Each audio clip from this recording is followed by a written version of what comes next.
YouTube automation is finally back. Cash cow channels, AI channels, YouTube automation, whatever you call it, bro. We are so back. Now, I've been running Faceless YouTube channel since 2018. I've done all kinds of niches. I've made over $2 million. I've gotten hundreds of millions of views. I've been through the ad apocalypse. I've been through COVID ads. I've been through, changes of the algorithm where channels completely die. I think right now, YouTube has never been easier, which is great. 2 months ago, dude, I wasn't even sure. I wasn't even sure what was going to happen. I'm gonna be honest, I thought we were all cooked. I thought YouTube was actually done with faceless channels. But thankfully I was wrong. So this faceless YouTube channel got monetized with just 3 videos. Now, keep in mind, only 4% of active YouTube channels are actually monetized. People post consistently for years and they never get close or reach monetization. I did it in less than 2 weeks.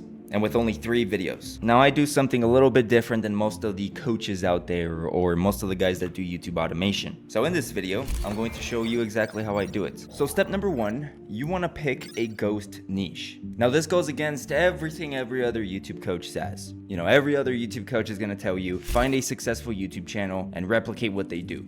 Copy their niche, copy their style of videos. Which, listen, I'm not saying that doesn't work. I used to say the same exact thing. If you go back to a year and a half, 2 years ago, I was the king of that. I was running the biggest celebrity news YouTube channel. There wasn't an original thought that went through my head.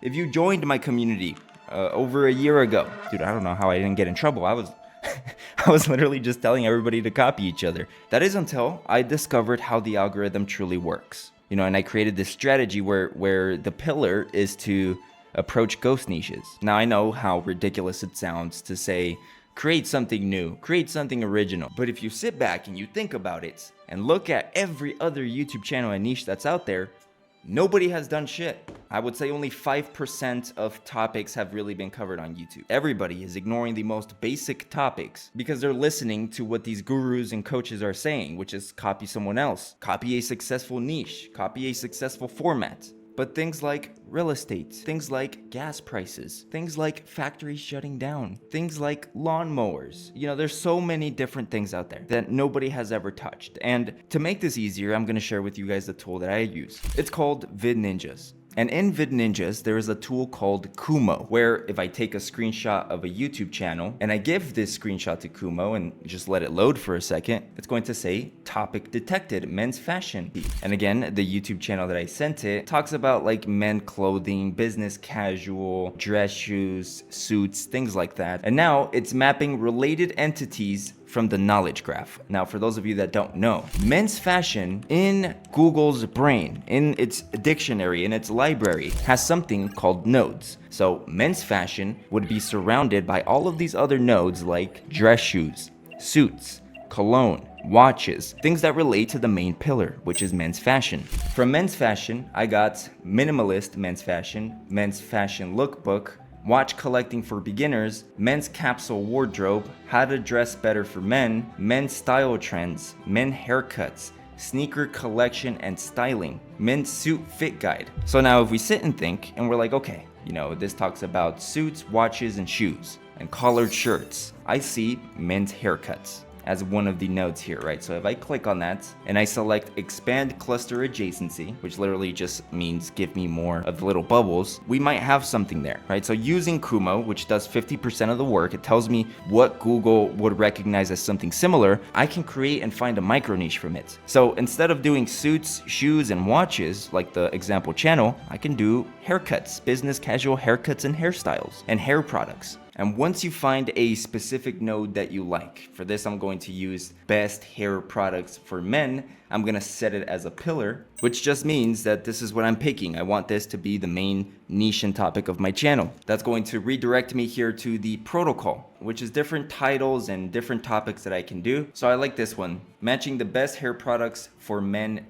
to your genetics. So I would click add to dojo. It will then redirect me here to the dojo, which essentially is kind of the full pipeline of content creation, right? I can see what video I just added. So now that we have the niche and the title, and we have this concept channel, let's see if we can create thumbnails, which we're also going to use VidNinjas for. So if I copy the link of the YouTube channel that I'm trying to mimic with thumbnails, and I go to VidNinjas, and I go to thumbnail 2.0, I'm going to see this. Here on the bottom left, I am going to paste the channel, and click load. What VidNinjas just did here is it automatically transferred, all of the thumbnails of that YouTube channel I gave it, so I can use them as reference. From here, I can pick which ones I want and I don't want, so I don't want this one. All of these here are actually good to use. And what I'm gonna do from here is hold Shift, highlight all of them.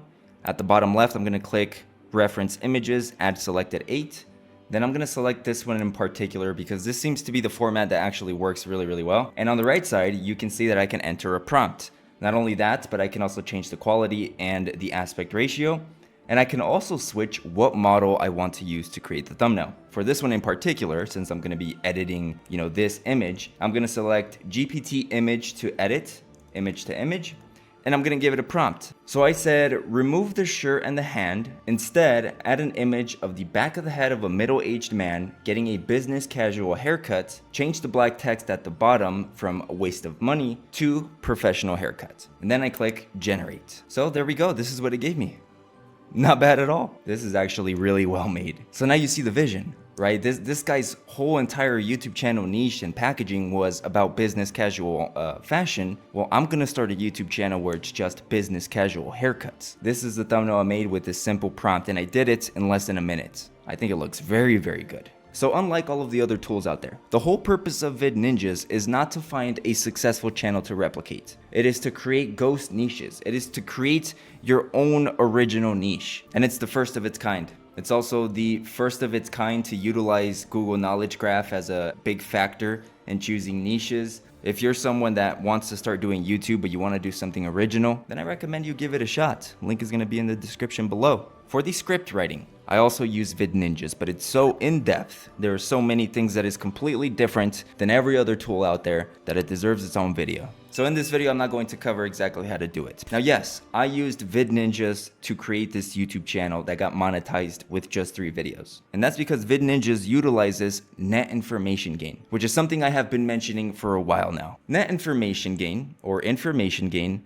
is a change in the algorithm that I personally noticed way before Google even announced it. I said that because of the flood of AI generated content and AI generated scripts, YouTube's bot/algorithm kept reviewing and analyzing the same scripts over and over. That was a problem for them because not only was it expensive, but it was also useless. There was no point of having 2 versions, 3 versions, even 1,000 versions of the same thing. So Google added something called a gist filter, that is GIST. And essentially what this does is that before YouTube actually analyzes your content or your script, it first has to pass the gist filter. Meaning that if Google and YouTube can predict the next words of your script, or your topic covers something that's been covered millions of times on YouTube and the internet, it is not going to push your video in the algorithm. That's why a lot of people don't get views or see impressions or see their channel grow. They're doing what all of these coaches tell you to do, which is copy your competitors, which you're quote unquote doing everything right, but that's not how it works anymore.